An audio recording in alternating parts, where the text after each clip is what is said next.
Some worse. My girlfriend broke up with me this week. Yeah, well, it wasn't so bad. I didn't broken up with before. It was just the way it happened. She met another guy. She met him at work. The problem is she worked as a nurse's tech at a proctologist's office.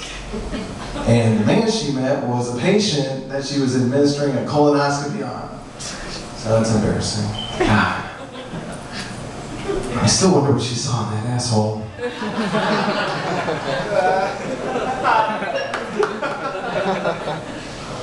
Yeah, it was so crazy. My niece's birthday was yesterday, and I totally forgot. My mom goes, "Oh, you're coming?" And I'm like, "Shit," because I was in charge of getting her the gift she's most excited about getting. I was supposed to get her a ferret, and so I'm driving down, and I'm like, I don't know where to acquire a ferret. And then I'm driving on the highway, and I see right next to the truck stop off the exit, there's an exotic pet store, like an oasis, in the desert. So I'm like, hell yeah, let's go. And I pull over. Let me give you a word of advice. Don't ever go to an exotic pet store next to a truck stop. That's not even what you think it is.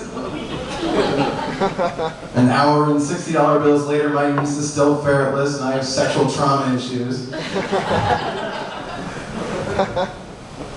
But I think it's been a bad week all around. Especially for a Catholic church. Another priest gets arrested for sexual misconduct with a child. But the Vatican, they did release a statement this time trying to downplay it. They said, Father Jeff is not a pedophile.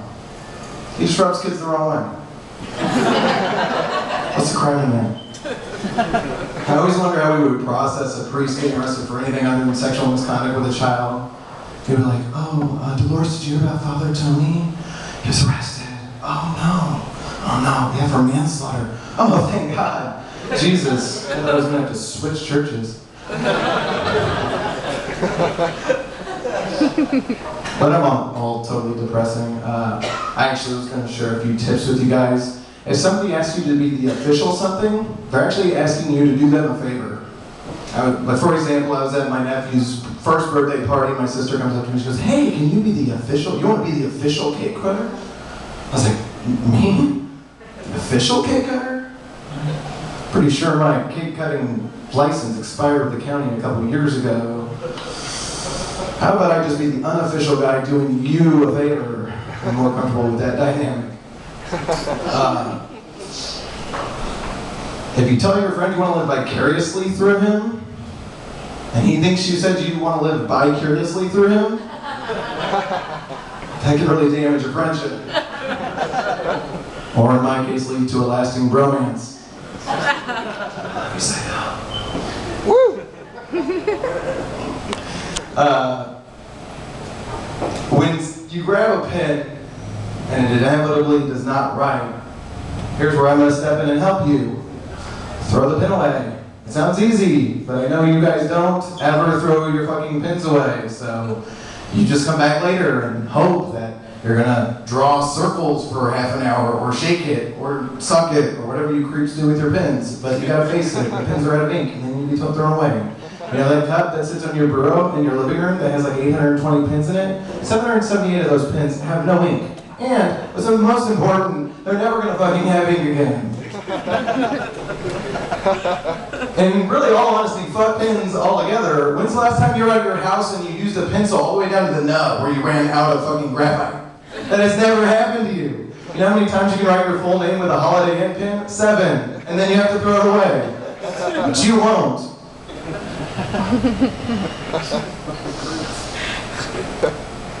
The crazy thing is we have all this technology now, and obviously the weirdest and most mind-blowing is the internet. The internet is the invention that allows us all to sit around with friends and watch a donkey fucking a midget and become bored. Who would have thought? You think your mom and dad could do that and get bored watching that?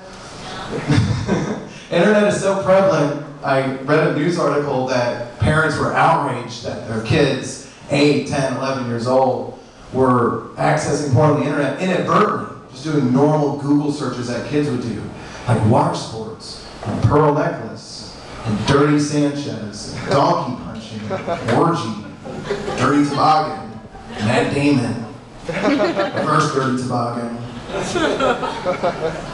Now somebody goes home and goes, what the hell is the Matt Damon? It's like the Miles Davis except without the rusty trombone. But seriously, we were like the MacGyvers of masturbation. You could give us any 7 pages of a J.C. Penney catalog and a tissue, and we could bring you semen in about 3.5 minutes. We used to get so creative, our parents had cable, but they didn't order the movie channel, so we'd stare at the scrambled lines, and we could hear the softcore porn music, so we'd just be looking like a confused dog, trying to figure out what you're saying, and doing this, all crossing your eyes like a magic eye puzzle, hoping a titty's gonna come out and pop you in the face, and then you're just off to the races. But the awesome thing about the movie channels is they give you the free movie weekend, which was like a holiday to us kids, and we'd hole ourselves up in our bedroom all weekend, only emerging every 4 hours, our little fatigued kid forearms trying to lift water to our mouth. And we'd run back to our cave.